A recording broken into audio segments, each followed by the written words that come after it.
She bought a house inside a cave by the lake for just $300, hoping for peace and a fresh start. But the walls of her new home hid something her late husband never wanted her to find. Subscribe to the channel and write in the comments which city you're watching from. The mountain road wound upward in a thin gray ribbon, each turn revealing another stretch of wilderness that seemed untouched for centuries. Elizabeth Carter drove in silence, her fingers gripping the steering wheel a little too tightly. The small truck she had bought secondhand groaned as it climbed, its old engine echoing off the cliffs like a sigh. In the passenger seat, her son Owen had fallen asleep, his small hand clutching the stuffed bear that had once belonged to his father. The child's head rested against the window, and every few minutes the glass trembled under the rhythm of the road, scattering sunlight across his face. Elizabeth watched him for a moment when the road straightened. He looked so peaceful, too young to carry the shadows that hung around her. She turned her gaze back to the mountains.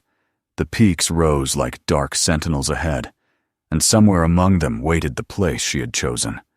A forgotten property, sold by the state for almost nothing, built half inside the stone itself. She hadn't been looking for anything. After Daniel's death, she had only wanted distance from the city, from the laboratories, from the people who whispered condolences and then returned to their work. She had resigned from the Department of Geophysical Studies 6 months ago, telling her colleagues that she was done with field operations. But it wasn't the field that had broken her. It was the silence afterward, the knowledge that her husband's last expedition had ended, not with a mistake, but with something that couldn't be explained in the language of reports and safety codes. She had found the listing by chance, a half-forgotten government file in the department's archives. The entry was short and peculiar. Residential structure integrated within natural rock formation. Location: Lake Callow Basin. Owner deceased. Sold as is. The name of the previous owner had caught her eye. Dr. Silas Murray, an independent researcher her husband had corresponded with before his final trip. The connection had seemed insignificant at first, yet the thought of that name lingered in her mind for days. When the state put the property up for sale for $300, she took it as a sign. Now the road narrowed, forcing her to slow down. A sign half buried in weeds read, "Private access. Unsafe for heavy vehicles." She parked at the edge of the trail and continued on foot, carrying Owen when he grew tired. The path descended through a corridor of fir trees until suddenly the forest opened to a hollow of stone and water. Lake Callow lay before them, a perfect oval framed by granite walls that climbed straight into the sky. The surface was so still, it seemed not to belong to the world of air and wind. For a moment, Elizabeth thought it was a mirage, a lens of light resting inside the earth. And there, carved into the eastern wall of the basin, stood the house. From a distance, it looked small, almost like a natural extension of the cliff. The facade was built from the same gray stone as the mountain, its windows narrow and deep, like eyes watching from the dark. Half of it disappeared directly into the rock. Above the entrance hung a corroded metal plate with a single word: Murray. Owen clapped his hands at the sight of the water. "It's like glass," he murmured, his voice echoing off the cliff face. Elizabeth smiled faintly and knelt beside him. "Yes," she said, "it's beautiful." But the beauty of the place felt strange, almost deliberate, as if the stillness were guarding something. Inside, the air smelled of dust and minerals. The first room opened into a wide hall supported by wooden beams, with a narrow corridor leading deeper into the rock. The furniture had been covered with sheets that had turned the color of ash. Along one wall stood an old drafting table, littered with yellowed papers, and the rusted remains of instruments, compasses, lenses, and a barometer with a cracked glass face. Elizabeth lifted a corner of one sheet. Underneath, she found a map drawn by hand-concentric lines and markings like those she had used in her own geological surveys. At the bottom was a note in neat script: resonance pattern stable, 28-second interval. The words tightened something in her chest. That interval, the repeating pulse every 28 seconds, had appeared in her husband's last field report before the explosion. She folded the map carefully and set it aside. It was too soon to think about that.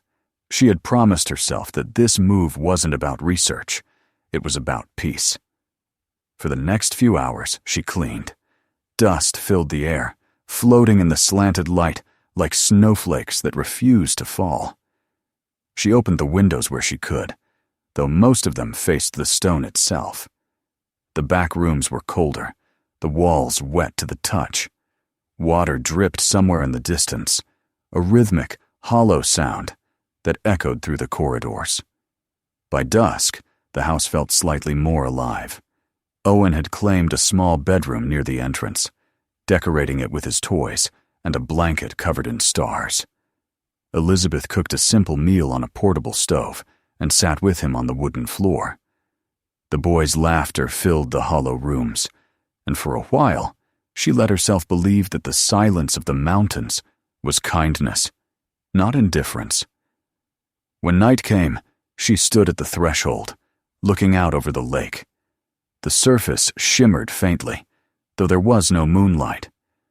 A faint pulse of illumination moved beneath the water, slow and steady, like the breath of a sleeping creature. She told herself it was reflection, perhaps from the generator light, but when she turned back inside, the generator was off. That night, she dreamt of sound. Not a noise exactly, but a vibration, deep and patient, rising through the floorboards into her bones. In the dream, she was standing barefoot on the rocky shore, the lake stretching before her like a mirror of black glass. Beneath it, something moved, something that pulsed in rhythm with her heartbeat. When she woke, the vibration had followed her into the waking world. The next morning, she tried to dismiss it as imagination. Mountains often carried tremors. The wind could make stone hum if the frequency was right. Yet when she placed her palm on the wall, she could feel it, the faintest throb, steady as a metronome. 27 seconds between each pulse. She counted. 27. Again. 27.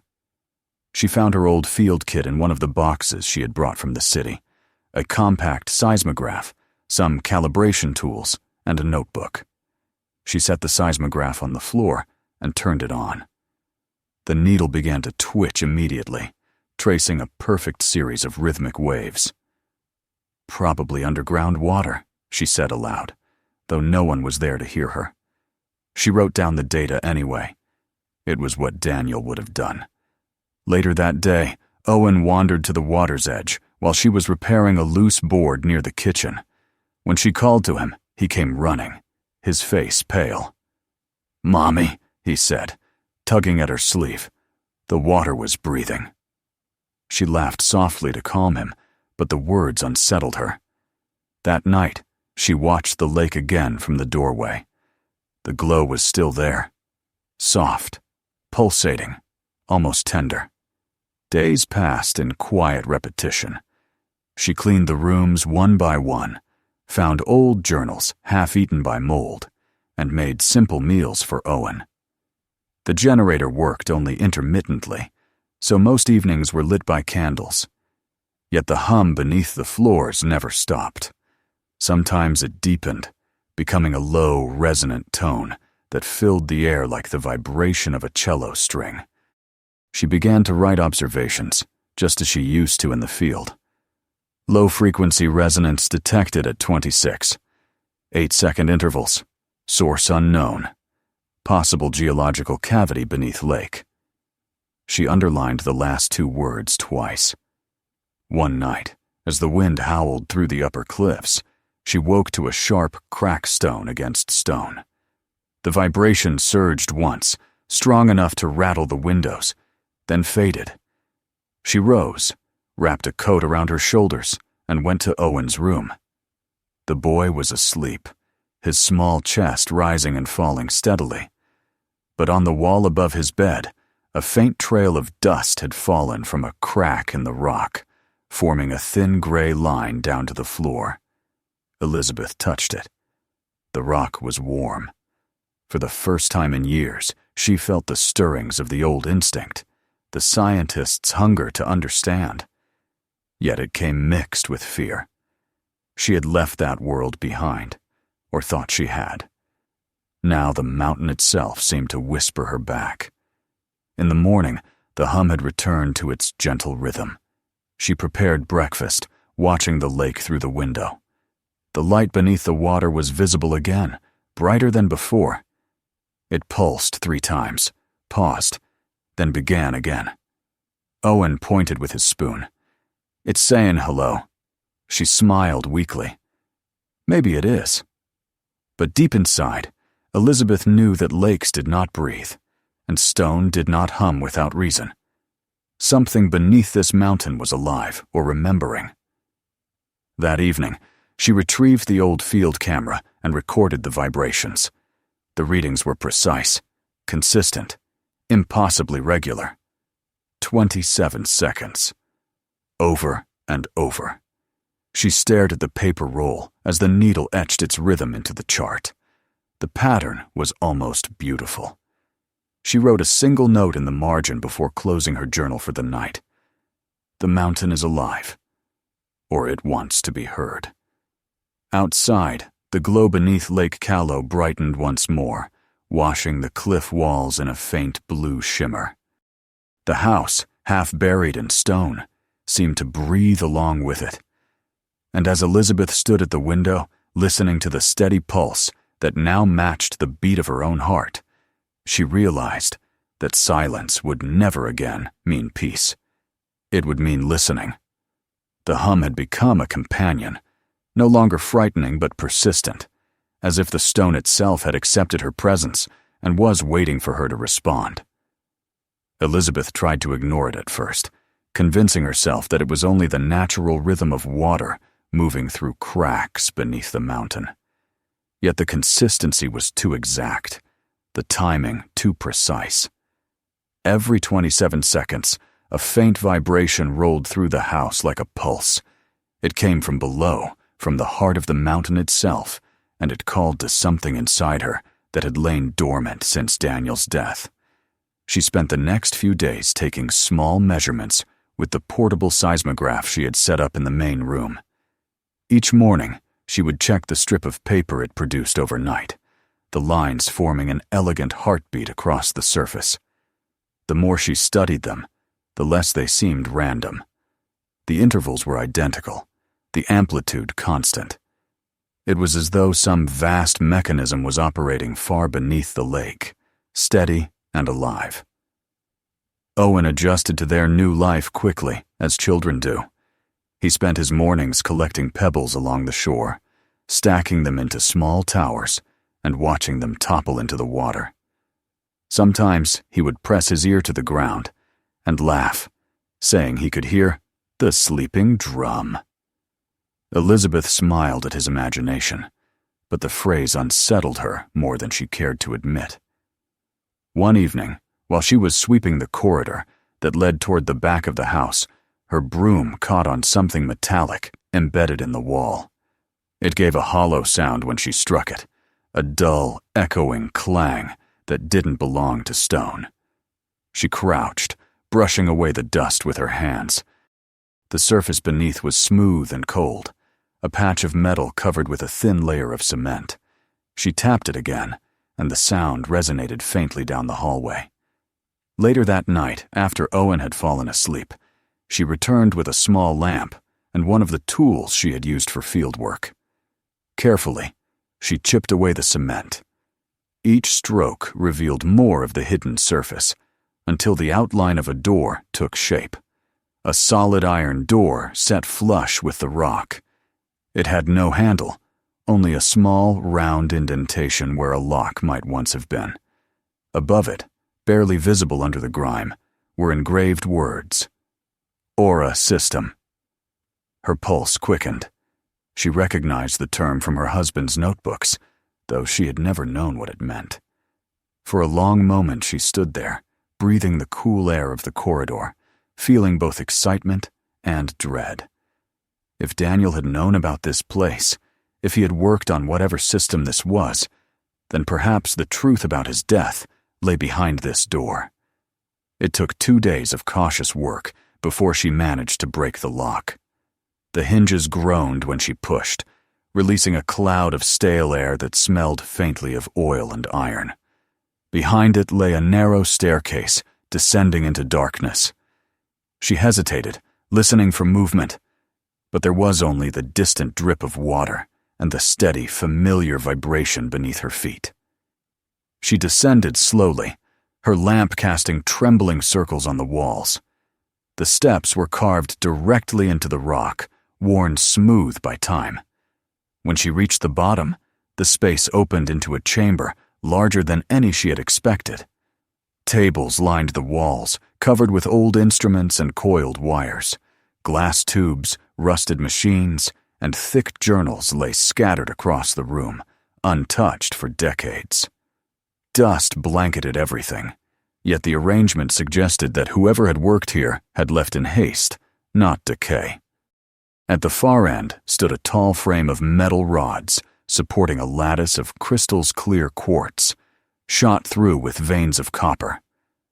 Wires connected them to a console filled with dials and switches. It looked primitive, but there was an elegance to it, as though it had been built with both science and reverence. Elizabeth set her lamp on the table and began examining the nearest stack of papers. The handwriting was neat, deliberate. She turned a page and froze. The signature at the bottom was Daniel's. His name was written beside another, Dr. Silas Murray. She sat down slowly, the paper trembling in her hands. There were equations, sketches of electromagnetic fields, and a series of notes referring to resonant amplification through organic synchronization. She read the phrases again and again. It seemed impossible, but the implications were clear. Her husband had worked with Murray here, in this hidden laboratory, on something far beyond ordinary geology. The later pages grew more frantic, the handwriting sharper, as though written in urgency. One line stood out. The field responds to life. It recognizes presence. The mountain listens. Another read, pulse frequency stabilizing at 27-second intervals. Possible sentient resonance. Activation requires continuity of operator. Her breath caught. Operator. That word appeared again and again, sometimes underlined, sometimes followed by Daniel's initials. She felt suddenly cold, as if the mountain's breath had touched her skin. She moved toward the crystalline lattice, drawn by its quiet beauty. When she brushed her fingers along the surface, the crystals emitted a faint luminescence. A low vibration rose in the chamber, deeper than before, almost like a sound, too low to hear, but strong enough to feel in her bones. The lamp flickered. Not possible, she whispered, stepping back. The glow faded as quickly as it had come, leaving only darkness and the rhythmic drip of water. For the rest of the day, she read every scrap of paper she could find. From what she pieced together, Murray and Daniel had believed the mountain contained a natural energy core, a lattice of minerals capable of storing and transmitting magnetic resonance. They had called it the heart, an organic geostructure that might function like a living system, responding to stimuli. But their research had been cut short.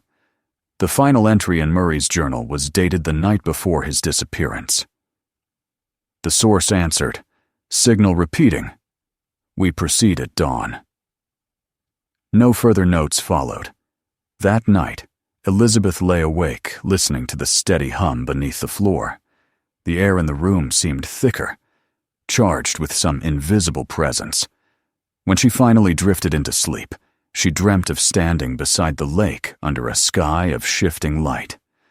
The water glowed from below, and beneath its surface, she could see shapes, rings of crystals, breathing slowly. In the center stood Daniel, reaching toward her. His face was calm, almost sorrowful, and his lips formed a single word. "Listen." She awoke, drenched in sweat. The hum continued, as steady as ever. Owen was still asleep, but he had drawn something in his notebook. An image of the lake with beams of light radiating from its center. In the sky above it, he had drawn two small figures holding hands. In the morning, Elizabeth returned to the basement, driven by a mix of fear and curiosity. She connected one of the smaller devices, a crude generator, to the crystal frame, turning the dial slowly until the needle began to move. The low hum responded, deepening in tone, and then a faint blue light spread across the crystals. Her seismograph upstairs started ticking wildly. The vibration was growing stronger. She shut the power off, but the glow remained, pulsing faintly like a heartbeat. When she reached out to touch the frame again, it felt warm, almost alive. The rhythm beneath her hand matched her own pulse. She stumbled backward, gasping, and the light dimmed instantly. The connection had broken. Later, she recorded everything in her journal, writing in the precise, detached tone of the scientist she once was. Observed direct correlation between human bioelectrical rhythm and vibrational frequency of sublithic crystal lattice. Hypothesis: system reacts to living presence, specifically to emotion or biological resonance.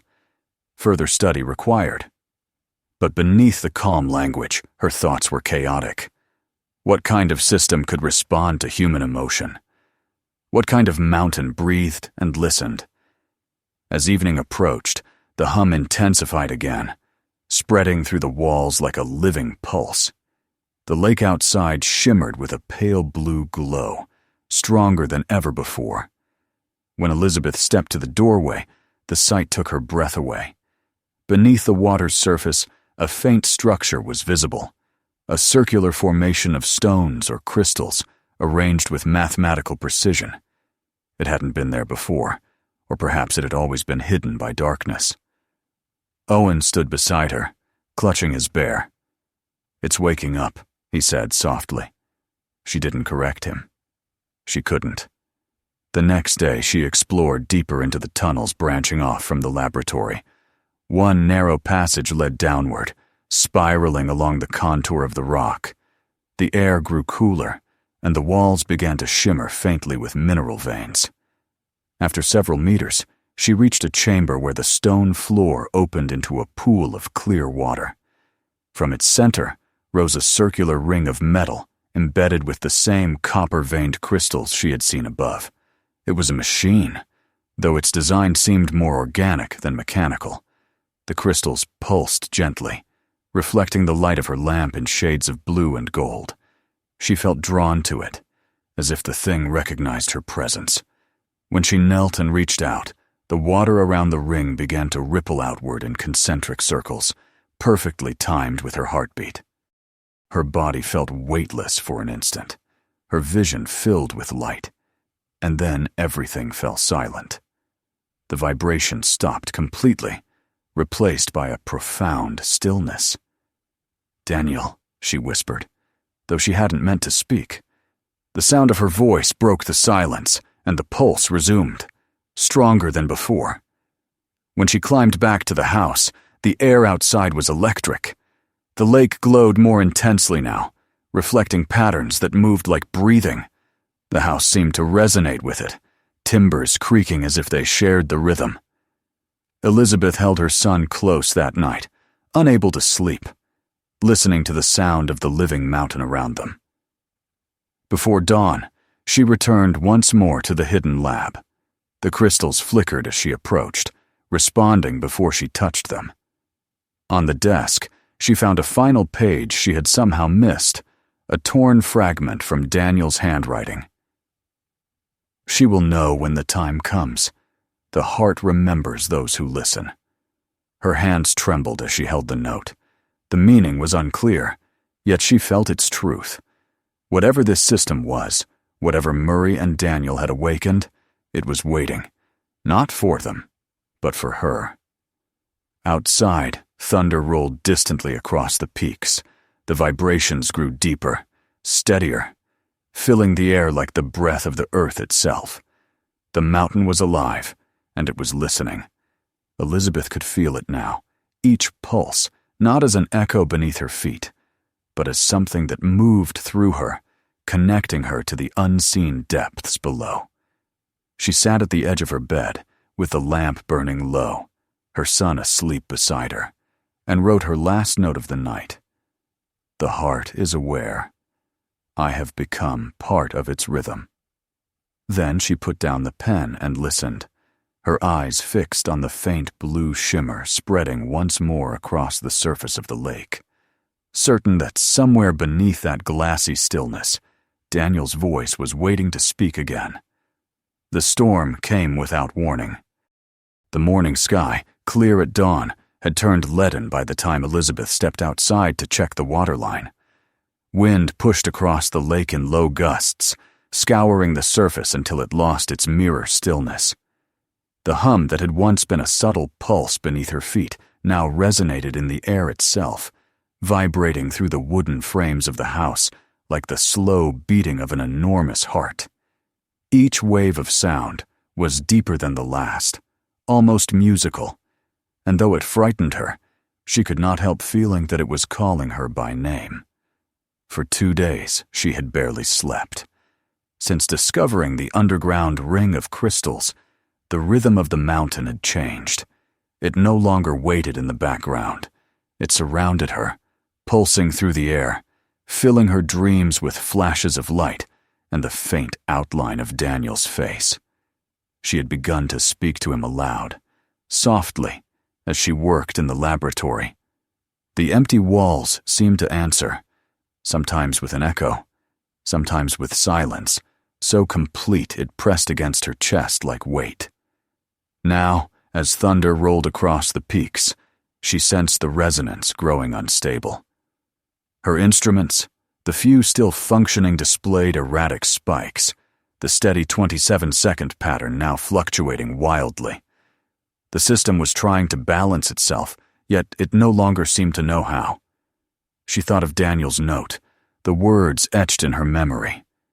She will know when the time comes. The heart remembers those who listen. Lightning flashed over the lake, illuminating the cliff walls, and for a brief second, the faint glow rising from beneath the surface. It was stronger now, spreading outward in ripples that shimmered like breath on glass. The entire basin seemed to inhale. Owen stood beside her, wrapped in a blanket, his small face pale with wonder. "It's louder," he whispered. She knelt and brushed a strand of hair from his forehead. "It's all right," she said, though she wasn't sure. The hum deepened, rolling through the mountain like distant thunder. She could feel it inside her chest, sinking to her pulse until her heartbeats fell into rhythm with the sound. That night, as rain began to fall, she returned to the underground lab. The air was thick with moisture, the metallic tang of the old machines mixing with the scent of wet stone. She lit the lantern and watched its flame quiver in the vibration. The crystal lattice on the far wall glowed faintly, responding even before she approached. The resonance had become conscious. It was aware of her. Elizabeth set the lamp on the table and checked the generator. Its dials flickered weakly, the old wires trembling with each pulse from the earth. She turned the knob slowly, adjusting frequency, remembering Daniel's notes, the calculations she had once mocked as poetic nonsense. The field responds to emotion, he had written. Calm stabilizes. Fear amplifies. She took a deep breath and steadied herself. The mountain had begun to react violently each time she panicked. It was no longer a question of study. It was survival. If the vibrations continued to increase, the entire lake basin could collapse. She needed to understand how to pacify the system, to bring it back to equilibrium before the storm above and the energy below tore the valley apart. She closed her eyes and listened. Beneath the crash of thunder, the pulse continued. Slower now, heavier. Her heartbeat aligned with it again, and for the first time she felt not fear, but recognition. It was not just the sound of the mountain, it was the echo of Daniel's presence. Somewhere in this energy, his imprint remained. When she opened her eyes, the crystals were glowing brighter. A faint hum filled the room, expanding, resonating through her bones. She stepped closer and placed her hand on the surface of the quartz. It was warm. Immediately, a cascade of light raced through the lattice, spreading to the copper veins, and the hum rose into a single, sustained note. The resonance filled her mind with images. Daniel standing beside Murray, both of them younger, the crystals glowing exactly as they did now. Then the explosion, the blinding light, the tremor that had torn through the earth and taken him away. She saw him looking back once before the image dissolved into darkness. Her knees weakened. She gripped the edge of the console for support, tears slipping down her face. The light pulsed in answer, gentle and rhythmic, as if the system itself were comforting her. She whispered his name, and the crystals shimmered brighter, casting blue light across the stone walls. Above, the storm intensified. Rain lashed against the windows, and the lake outside began to rise. The hum in the walls deepened into a low roar. Elizabeth ran to the generator, checking the readings. The energy was building exponentially. If it reached a critical point, the resonance could fracture the rock itself. She remembered the diagrams, an old note scrawled in the margin. Manual stabilization through organic conductor. Direct link required. Organic conductor. She stared at the console. The system needed a living interface, a human to absorb and redirect the excess energy. That was what Daniel had attempted. That was why he had died. A sudden crash echoed through the tunnels as part of the outer wall cracked. Water trickled through the seams of the stone, sparkling under the light. She had little time. Owen was upstairs, asleep, trusting her. She couldn't let the mountain consume them both. She turned the main switch. The crystals flared, blinding white now, their glow filling the chamber like sunlight underwater. She pressed her hand flat against the lattice and felt the current surge through her body. The air hummed around her, every nerve alive, every heartbeat synchronized to the pulse beneath the mountain. The pain was brief, replaced by an overwhelming sense of connection, an understanding that went beyond language. In that moment, she saw the structure of the resonance not as chaos, but as a pattern, beautiful and precise. It was like music, each vibration a note, each crystal a string. The system was trying to harmonize with her, searching for stability. She steadied her breathing, focusing on calm, on life, on love. The memory of Daniel holding their newborn son, the sound of Owen's laughter by the lake, the quiet mornings before everything fell apart. The light softened, the vibrations slowed, their rhythm matching her heartbeat exactly. The roar of the storm faded to a distant murmur. She felt warmth spreading through her chest, a gentle weight lifting from her shoulders. For a moment, she believed she could hear Daniel's voice, quiet and clear. "It's all right, Beth. You found it." Then silence. The glow dimmed to a soft, steady blue. The crystals no longer vibrated. They pulsed gently, like a resting heart. She released the console and sank to her knees, exhausted but alive. The air was warm and still, the walls no longer trembling. Outside, the rain eased, and the wind subsided. The system had stabilized. When she climbed the stairs back to the main hall, dawn was breaking. The first light of morning filtered through the narrow windows, falling across the wet floor. Owen sat on the step, rubbing his eyes. "Is it over?" he asked. She nodded and gathered him into her arms. "Yes," she whispered. "It's over now." Together they stepped outside. The lake lay calm once more, its surface smooth and bright. The glow beneath the water had faded to a faint shimmer, barely visible in the daylight, as if the mountain had gone back to sleep. The air smelled of rain and stone, and something cleaner, like the air after a long illness. Elizabeth stood at the edge of the water, holding Owen's hand. For the first time since Daniel's death, she felt at peace. She understood now what the system had been, what Murray and Daniel had tried to uncover. It was not a machine in the way humans built them. It was a living network of energy, an ancient intelligence woven into the mineral veins of the earth. It had no voice, yet it remembered every vibration, every heartbeat that had ever touched it. Daniel had not destroyed it. He had awakened it. And now, through her, it was calm again. In the days that followed, Elizabeth repaired what the storm had damaged. She cleaned the lab, covered the crystal lattice with a protective cloth, and recorded her final notes. "The system is stable," she wrote. "Energy remains contained. The resonance responds only to emotional equilibrium. I believe it will rest as long as peace remains." At night, she sat by the lake, watching the stars reflected in the water. Sometimes, she thought she could still hear a faint hum, distant and soothing. It no longer frightened her. It was the sound of continuity, the mountain breathing, the earth remembering.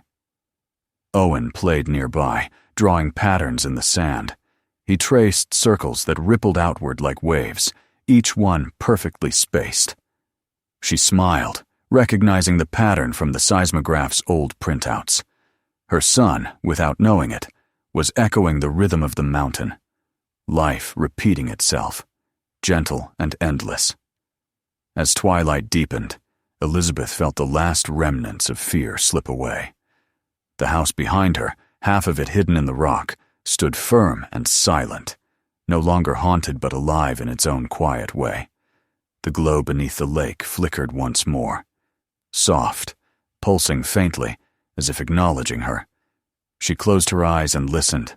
The mountain's heartbeat was steady now, faint but sure, and she felt her own heart answering in kind.